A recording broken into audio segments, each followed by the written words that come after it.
नमस्कार दोस्तों, आज मैं आपको एक कहानी सुनाने जा रहा हूँ, हिंदी कहानी जिसका शीर्षक है भोलेनाथ, सावन का महीना और ध्रुव की भक्ति। बहुत समय पहले की बात है। एक छोटे से गांव में एक शिव भक्त रहते थे। उनका नाम ध्रुव था। ध्रुव का एक ही सपना था कि वे भगवान भोलेनाथ के दर्शन करें और उनका आशीर्वाद प्राप्त करें। वे हर साल सावन के महीने में काशी यात्रा पर जाते और बाबा विश्वनाथ के दर्शन करते। एक वर्ष की बात है, सावन का महीना शुरू हो चुका था। ध्रुव ने अपनी यात्रा की तैयारी की और अपनी पत्नी से विदा ली। उन्होंने काशी पहुंचने के लिए पैदल यात्रा का निर्णय लिया। इस यात्रा के दौरान वे गांव-गांव में शिव मंदिरों में रुकते और भगवान शिव की आराधना करते हुए एक दिन जब वो एक घने जंगल में से गुजर रहे थे तो अचानक मौसम खराब हो गया और भारी बारिश होने लगी। ध्रुव ने देखा कि पास में एक गुफा है और वे वहां शरण लेने के लिए चले गए। गुफा के अंदर उन्होंने एक साधु को ध्यानमग्न अवस्था में देखा। साधु के मुख पर तेज था और ध्रुव ने सोचा कि वे भगवान शिव के किसी भक्त से मिल रहे हैं। ध्रुव ने साधु के पास जाकर नम्रता से प्रणाम किया और बोला, हे महात्मा, हे साधु बाबा, मैं भगवान शिव का भक्त हूँ और काशी यात्रा पर जा रहा हूँ, कृपया मुझे आशीर्वाद दें। साधु ने अपनी आंखें बोली और मुस्कुराते हुए बोला, वत्स, भगवान शिव तो हर जगह विद्यमान है। अगर तुम्हारी भक्ति सच्ची है तो वे तुम्हें यहाँ भी दर्शन दे देंगे। ध्रुव ने साधु की बातों को गहराई से सुना और गुफा में ही बैठकर भगवान शिव की आराधना करने लगा। उसकी भक्ति और विश्वास से प्रसन्न होकर भोलेनाथ स्वयं प्रकट हुए। ध्रुव ने भगवान शिव के दर्शन किए और उनके चरणों में गिर पड़ा।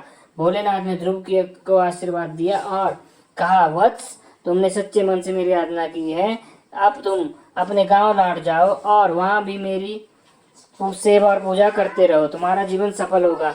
ध्रुव ने भगवान शिव का आशीर्वाद प्राप्त किया और गांव लौटकर उनकी आराधना में लीन हो गया। उसके बाद से ध्रुव के जीवन में कभी भी कोई कमी नहीं आई। उन्हें कभी किसी रोग कष्ट का सामना नहीं करना पड़ा और वे हमेशा सुखी रहे और संतुष्ट रहे। इस प्रकार भगवान शिव के सावन के महीने में भगवान भोलेनाथ की भक्ति करने से ध्रुव को भगवान शिव के दर्शन हुए और उनका जीवन धन्य हो गया। इस कहानी से हमें यह शिक्षा मिलती है, यह कहानी हमें यह सिखाती है कि अगर भगवान की हम सच्चे मन से भक्ति करें तो कभी भी व्यर्थ नहीं जाती और भगवान हर जगह होते हैं। तो आप सच्चे मन से भक्ति करते रहें और भगवान का आशीर्वाद पाते रहें। भगवान आपकी सभी कष्ट, रोग, बीमारियां दूर करेंगे और आपको सुख, शांति, समृद्धि प्रदान करेंगे। आप हमेशा सुखी रहेंगे और संतुष्ट रहेंगे। तो भगवान भोलेनाथ की आराधना करते रहें और जीवन में सुखी रहें, सुख संपत्ति प्राप्त करें और सभी दुख, कष्ट, रोग, बीमारियों से मुक्त रहें। और इसी प्रकार जो है यह कहानी समाप्त होती है। आप सबका बहुत बहुत धन्यवाद। आशा करते हैं कि आपको यह कहानी बहुत अच्छी लगी है और आप इसे लाइक करेंगे, शेयर करेंगे और अपने दोस्तों को भेजेंगे। यह कहानी सावन महीने में शिव भोले बाबा की आराधना करने से क्या चमत्कार हो सकते हैं, इस पर पूरी तरह आधारित थी।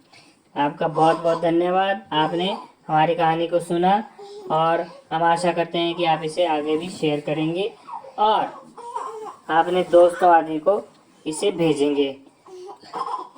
हम भगवान शिव से आशा करते हैं, प्रार्थना करते हैं, हम भगवान शिव से प्रार्थना करते हैं और आशा करते हैं कि भगवान शिव जो है आपको सभी प्रकार की खुशियां प्रदान करें, आपके सारे दुख, कष्ट, रोग, बीमारियां दूर करें और आप अपने जीवन में हमेशा सुखी रहें, समृद्ध रहें और आपकी सभी मनोकामनाएं भगवान शिव पूर्ण करें।